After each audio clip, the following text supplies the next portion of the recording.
नमस्कार मेरे प्यारे दोस्तों, मैं हूं एस्ट्रोलॉजर दीपाली तिवारी और एक बार फिर से बहुत बहुत स्वागत और अभिनंदन है मेरे इस वीडियो में। सबसे पहले तो मैं श्रावण का महीना चल रहा है और मैंने अपने ये वीडियो भी काफी दिनों के बाद में लेकर आई हूँ, तो आप सभी को श्रावण यानी कि श्रावण जैसे भगवान शंकर के पवित्र मास की बहुत बहुत शुभकामनाएं। उम्मीद करती हूँ आप सभी लोग स्वस्थ होंगे, खुशहाल होंगे और अपने अपने घरों में काफी एंजॉय कर रहे होंगे, क्योंकि अभी भी अगर लॉकडाउन या कोरोना के माहौल की बात करें तो बहुत ज्यादा स्थिति अच्छी हुई नहीं है।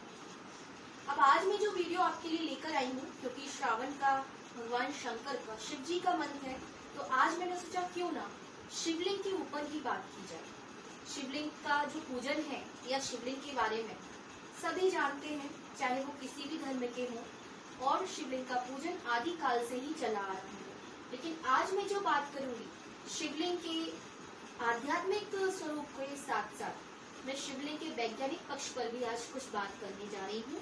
तो उम्मीद करती हूँ ये वीडियो आज का आप लोग सभी एंजॉय करेंगे और ये जो जानकारी है ये आपको काफी ज्यादा लाभदायक रहेगी। तो भगवान शंकर के प्रिय भक्तों और सिद्ध साधकों, अभी सबसे पहले हम बात करेंगे शिवलिंग के आध्यात्मिक पक्ष की। पुराणों में शिवलिंग के बारे में बहुत कुछ अनगिनत चीजें लिखी हुई हैं और यकीनन शिवलिंग के पूरे फल को वर्णन करना शब्दों में पॉसिबल भी नहीं है, संभव भी नहीं है किसी इंसान के लिए, और ना ही देवताओं के लिए भी संभव हो पाया है। तो सबसे पहले शिवलिंग के बारे में अगर बात करें, पुराणों में शिवलिंग के 6 प्रकार दिए हुए हैं। सबसे पहला प्रकार है शिवलिंग का असुरलिंग, दूसरा प्रकार होता है देवलिंग, तीसरा प्रकार होता है अर्शलिंग, चौथा होता है पुराणलिंग, पांचवा मनुष्य लिंग और छठवां और अंतिम प्रकार होता है स्वयंभू शिवलिंग का। ये तो बात हुई शिवलिंग के प्रकारों की। अब श्रावण के महीने में, क्योंकि भगवान शंकर के बारे में मैंने कई बार अपनी फेसबुक पर और ट्विटर पर भी पोस्ट डाली हुई है कि हम शिवलिंग किसी भी चीज से बना सकते हैं और शिवलिंग का किसी भी चीज से पूजन या अभिषेक कर सकते हैं। अलग अलग चीजों से बनी हुई शिवलिंग का अलग अलग प्रभाव और फल होता है। इसी प्रकार से अलग अलग चीजों से किया गया अभिषेक भी अलग अलग प्रकार के फल और लाभ देता है और अलग अलग इच्छाओं की पूर्ति करता है। अभी श्रावण के महीने में अगर सबसे स्वयं सिद्ध शिवलिंग के बारे में बात करूं तो पार्थिव शिवलिंग के निर्माण की बहुत विशेष विधि और बहुत महत्व माना जाता है। पार्थिव शिवलिंग क्या होता है वो मैं बता देती हूँ।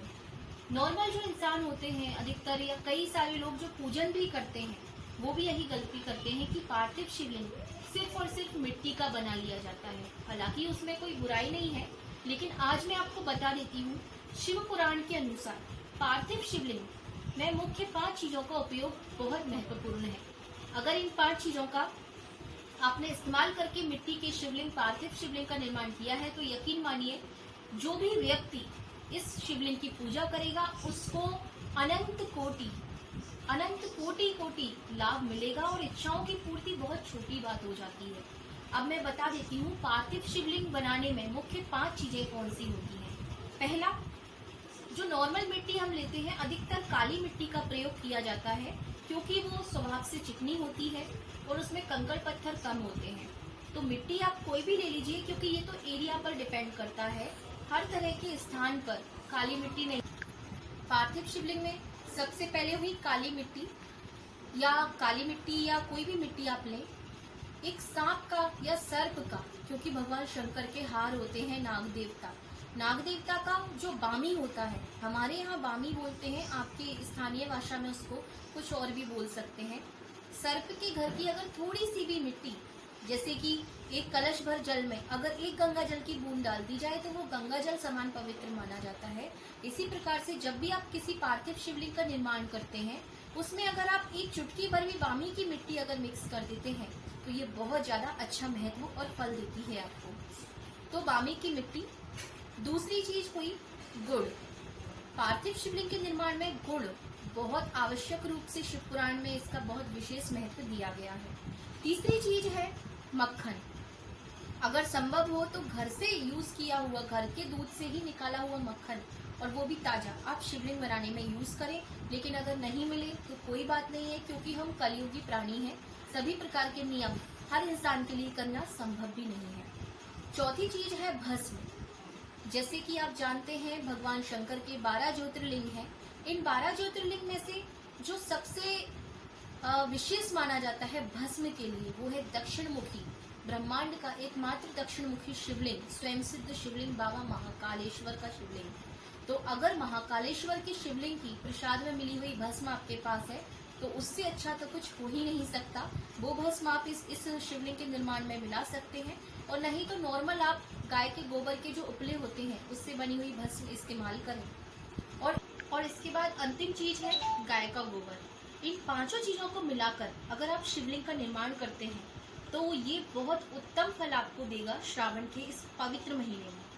इसके अलावा शिवलिंग निर्माण के 2 नियम मैं आपको और बता देना चाहती हूँ।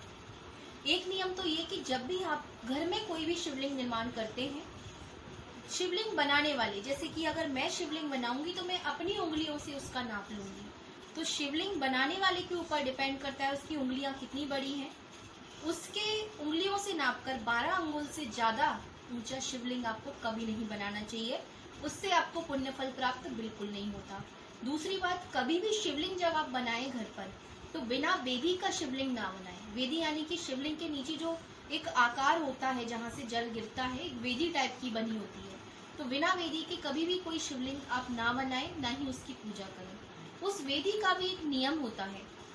शिवलिंग निर्माण के लिए जो वेदी बनती है वो भी 3 प्रकार की होती है।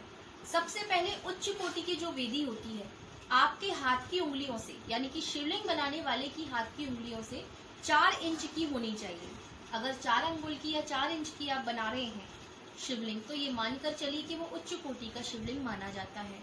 अगर किसी कारण से या अज्ञानवश आप 4 इंच से छोटा शिवलिंग, अगर शिवलिंग की वेदी का निर्माण, जो वेदी होती है 4 इंच से अगर छोटी है, आपके हाथ की उंगलियों की बात कर रही हूँ मैं, 4 अंगुल से छोटी अगर आप बनाते हैं तो वो कहलाती है मध्यम आकार की वेदी, शिवलिंग की वेदी। और अगर किसी कारण से या अज्ञानवश या कुछ भी रीजन हो सकता है, अगर 2 इंच से कम की आप वेदी का निर्माण करते हैं तो वो निम्न कोटि की वेदी कहलाती है। तो ये है पार्थिव शिवलिंग निर्माण के कुछ नियम। अब हम बात करते हैं शिवलिंग के वैज्ञानिक पक्ष की। शिवलिंग के अगर वैज्ञानिक पक्ष की बात करें तो काफी समय पहले से ही शिवलिंग को वैज्ञानिक तथ्यों पर खरा उतरने की बात की जाती रही है, जिसको भूवैज्ञानिकों ने और पर्यावरणविदों ने भी इस चीज को माना है।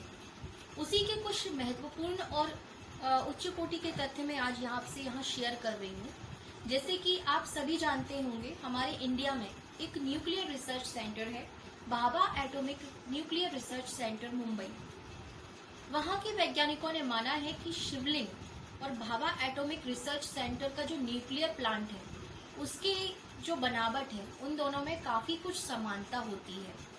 उसका रीजन ये है कि अधिकतर जो हमारे शिवलिंग है, अधिकतर क्या 99% जो शिवलिंग है वो कभी ना कभी किसी नदी के किनारे ही थे। आज अगर वहाँ पर बस्तियां बस गई हैं, लोग रहने लगे हैं या नदियां सूख गई हैं, वो बात अलग हो जाती है, वो एक अलग इशू है।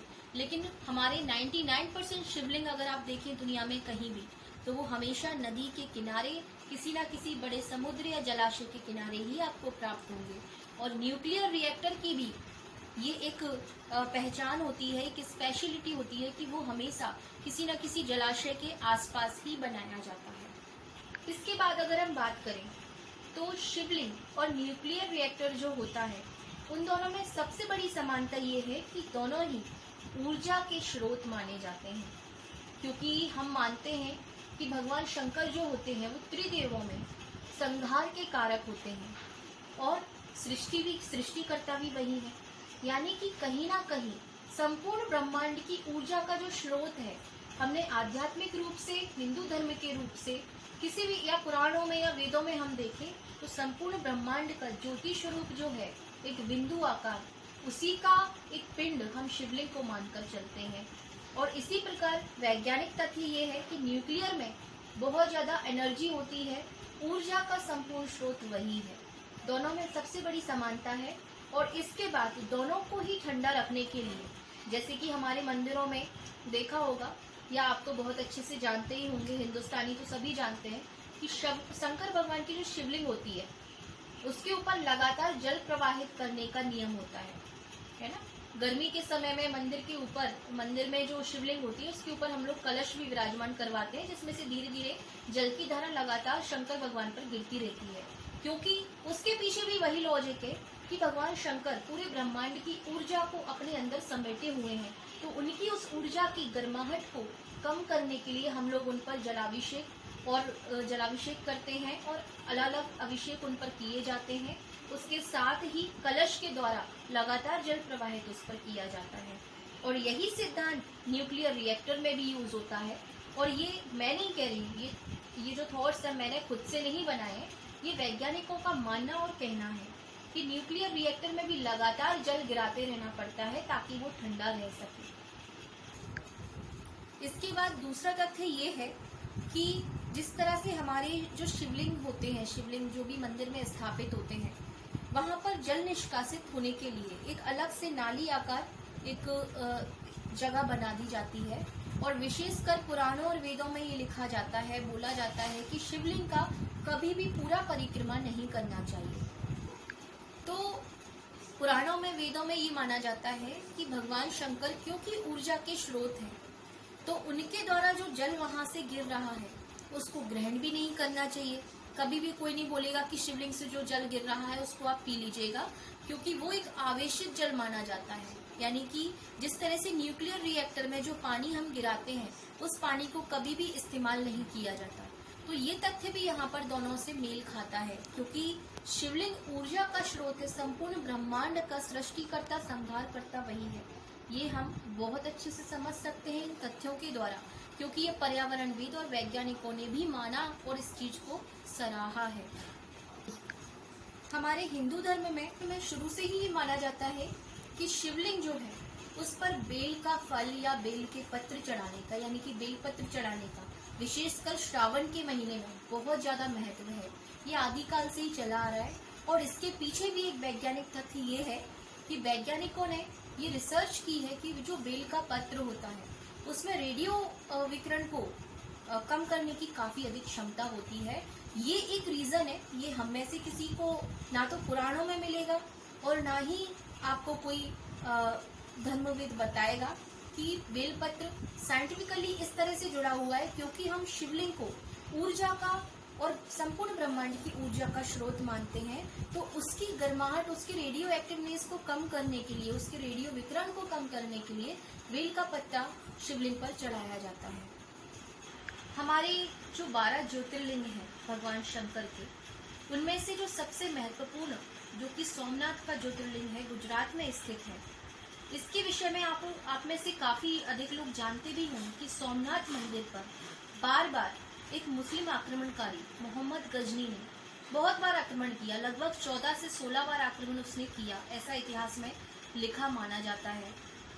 तो उसके पीछे भी एक तथ्य ये माना जाता है कि मोहम्मद गजनी, उसको इस बात का पता चल गया था कि सोमनाथ के शिवलिंग में किसी राजा ने, जिस भी समय वो शिवलिंग बना होगा, इस बात की क्लियरिटी अभी तक नहीं हुई है कि किसने, लेकिन सोमनाथ मंदिर के शिवलिंग में एक श्यामंतक नाम की मणि रखी हुई है, और वो भी रेडियो विकिरण को कम करने की क्षमता रखती है।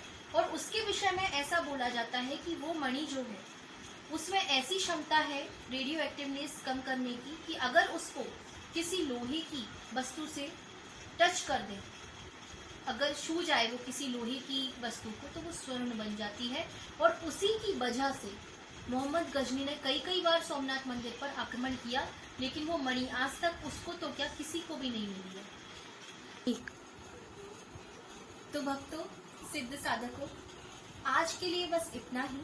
उम्मीद करती हूँ आज की ये जो मेरी वीडियो में जानकारी है ये आप लोगों को काफी पसंद आएगी, और आप इसे भी उतना ही प्यार और सपोर्ट देंगे जो मेरे पुराने वीडियोस को आपने दिया है। तो आज के लिए बस इतना ही। मेरे वीडियो में अगर कोई कमियां हैं तो उनके बारे में मुझे बताइए। कोई आपके क्वेश्चन या क्वेरीज है तो कमेंट कीजिए, और हर सोशल मीडिया प्लेटफॉर्म पर मुझे फॉलो कीजिए। मेरे इस वीडियो को जितना हो सके शेयर करें, लाइक करें, सब्सक्राइब करें। तब तक के लिए धन्यवाद। जय मां धूमावती।